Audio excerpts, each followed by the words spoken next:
Hello students, good afternoon.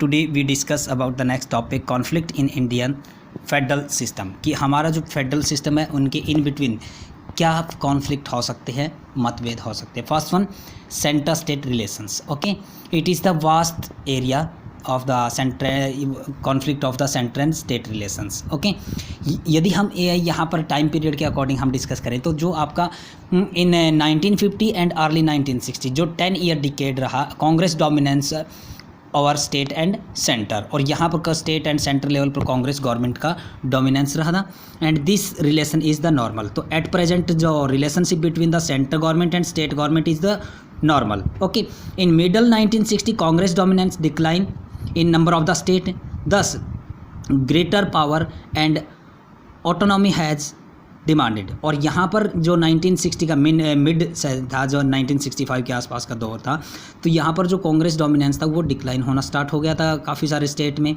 और यहाँ पर जो सत्ता की बात थी, पावर की बात थी, वो पावर के जो इशू थे वो जनरेट हो चुके थे. ओके, एंड सिंस 1990s जो 1991 के आसपास का जो दौर था, तो यहाँ पर आपकी कॉलिशन गवर्नमेंट इस्टेब्लिश हुई and thus more issues of the autonomies. Okay, and then second, demand of autonomy. Okay, इसके अकॉर्डिंग यदि हम देखें, more constant demand of more autonomy of the state as well as central government. Okay, although autonomy means differ for different state. Okay, तो ये जो आपके अगर जो स्टेट वाइज जो डिफरेंट इश्यूज होते और डिफरेंट जो आपकी पावर्स थी उसके अकॉर्डिंग यहाँ पर रखा गया था. Okay, state should have independent source of revenue and greater control over the resources.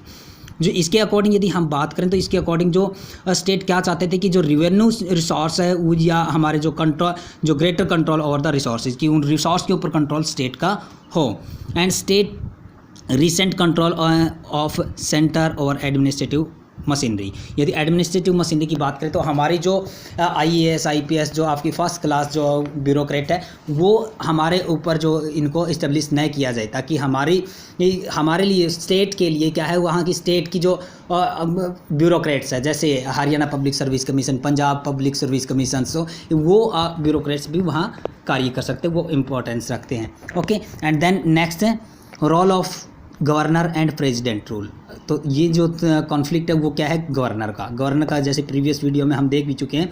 तो appointment of the governor by the president. Okay, so therefore action of governor are often viewed as interference of the central government in functioning of the state government. तो उनका कहना क्या था कि जो governor है वो हमारी फंक्शनिंग का किसी न किसी प्रकार से प्रभावित करता है. तो यहाँ पर क्या हुआ कि Sarkaria commissions recommended appointment of the governor strictly non partisans की, मतलब वो किसी भी पार्टी से बिलोंग ना करता हो, मतलब जो पॉलिटिकल पार्टी जैसे बीजेपी की गवर्नमेंट है किसी स्टेट में तो वो बीजेपी से बिलोंग ना करता हो. तो ये आपके सरकारिया कमीशन ने लागू किया था.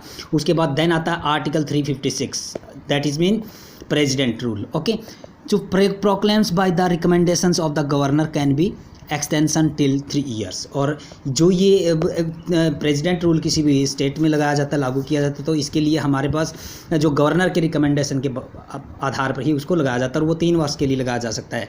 ये इश्यू आपके महाराष्ट्र में रहा था अभी.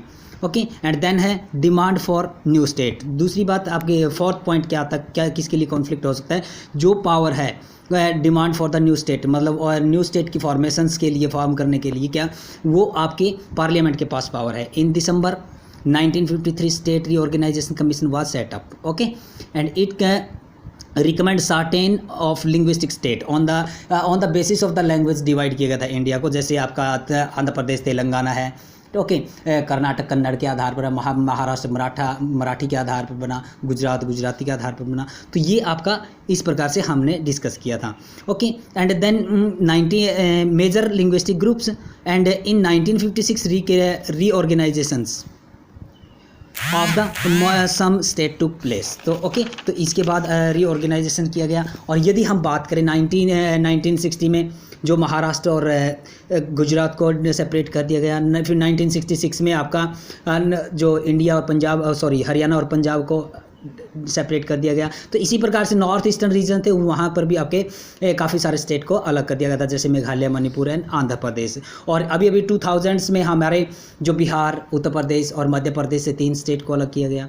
ठीक है, तो ये सारे जो आपका कार्य है ये आपका सेंट्रल गवर्नमेंट का होता है, पार्लियामेंट के अकॉर्डिंग हम उस पर डिस्कस कर सकते हैं। And fifth one last, inter state conflict, कि जो इंटर स्टेट कॉन्फ्लिक्ट है between the 2 state, okay, the disputes on the reality, not just legals, okay, they have political implications there, therefore they can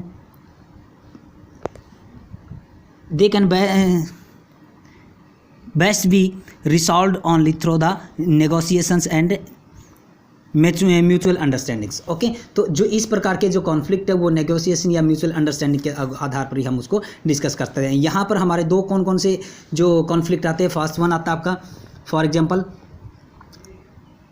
border dispute है, and second है आपका sharing of the river water. Okay, इस प्रकार के कुछ विवाद हो सकते हैं, कुछ आपके इश्यू हो सकते हैं, जैसे बॉर्डर को लेकर के एग्जांपल है between Karnataka and Maharashtra, okay, और the city of the Belgaum जो सिटी है उसके आधार पर बॉर्डर इशू है आपका कर्नाटका एंड महाराष्ट्र में, एंड पंजाब एंड हरियाणा में, और द चंडीगढ़, और पंजाब हरियाणा के इन बिटवीन चंडीगढ़ को लेकर के हैं। Okay, and sharing of river water, ये एग्जांपल आपका Kaveri water dispute between the Tamil Nadu and Karnataka. Okay, तो ये आपका जो टॉपिक था conflict between Indian federal system. Okay, thank you.